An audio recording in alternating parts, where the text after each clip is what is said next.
गणेश जी, जब हम बात करते हैं कमर्शियल प्रॉपर्टी की, तो कमर्शियल प्रॉपर्टी पे सबसे पहला जो मन में आता है वो है इन्वेस्टमेंट प्रोग्राम। जी, क्योंकि बहुत कम ही ऐसे लोग हैं जो कमर्शियल प्रॉपर्टी को एंड यूज़ के हिसाब से लेते हैं। मैक्सिमम मेजॉरिटी जो है वो कमर्शियल प्रॉपर्टी को एक इन्वेस्टमेंट प्लान के हिसाब से ही लेना चाहती है। अब इन्वेस्टमेंट प्लान को सही तरीके से समझने के लिए बहुत सारी चीज़ें ज़रूरी है। जैसे अगर हम खासकर फेयरफॉक्स की बात करें, तो फेयरफॉक्स को लेने से पहले या ख़रीदने से पहले आपको 2-4 चीज़ों पे बहुत गौर से समझना पड़ेगा। पहली बात तो इसकी लोकेशन, ठीक है। ये नोएडा एक्सप्रेस वे पे लोकेटेड है, सेक्टर 140A लगता है और प्लॉट नंबर 1A है। अब पहली बात तो यह है कि जब दिल्ली NCR की बात होती है तो इतने कमर्शियल प्रोजेक्ट हैं, तो आप स्पेशली फेयरफॉक्स ही क्यों लें, सबसे पहले तो ये समझने वाली बात है, ठीक है। तो इसलिए आपको समझना पड़ेगा कि नोएडा एक्सप्रेस वे पे चार्म क्या है।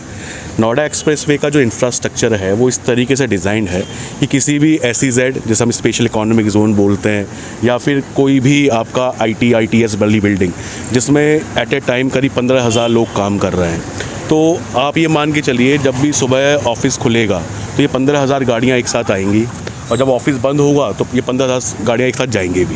तो उसके हिसाब से इंफ्रास्ट्रक्चर चाहिए होता है, इतनी चौड़ी सड़कें चाहिए होती है, नहीं तो इतनी सारी गाड़ियाँ अगर एक साथ रोड पे आएंगी तो बहुत अच्छा खासा जाम लग जाएगा और कनेक्टिविटी कहीं ना कहीं प्रॉब्लम बन जाएगी।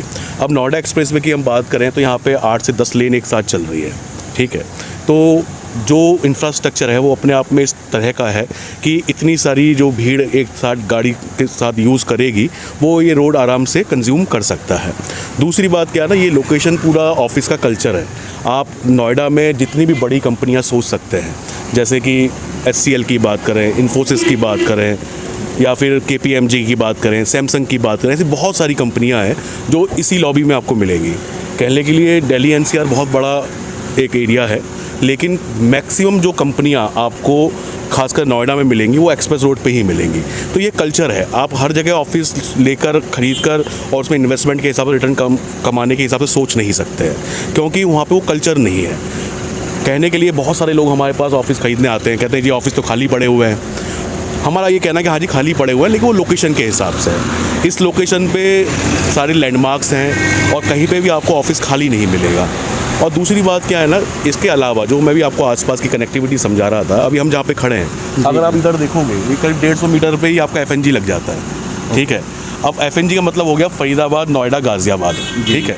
अब जो भी बड़ी कंपनियां हैं, जैसे आप MNC बोलते हैं, मल्टीनेशनल कंपनियां, अब मल्टीनेशनल कंपनी के जो डेलीगेट्स हैं वो अक्रॉस द वर्ल्ड आते हैं, यानी कि वो बाहर से भी आएंगे, कोई जर्मनी से आ रहा है, कोई अमेरिका से आ रहा है, ठीक है। तो वो अपने ऑफिस तक या जहाँ पे उनको मिलना है वो कम से कम 2 दिन का टाइम तो इन्वेस्ट नहीं करेंगे, वो वैसे इनको टाइम शॉर्ट होता है। तो ऐसे लोग जो चाहते हैं कि भैया एयरपोर्ट से कनेक्टिविटी बहुत पास हो, अब जेवर एयरपोर्ट 2025 तक लाइव हो जाएगा, इसलिए JM ने ये प्रोजेक्ट फेयरफॉक्स इओन जो है इस लोकेशन पर लॉन्च किया है, ठीक है। अब इस लोकेशन पे लॉन्च करने का सबसे बड़ा फ़ायदा ये है कि जेवर एयरपोर्ट पास में लग गया। वहाँ से आप एयरपोर्ट से अगर लैंड करते हैं तो यहाँ तक आने में आपको मैक्सिमम 40 से 45 मिनट लगते हैं।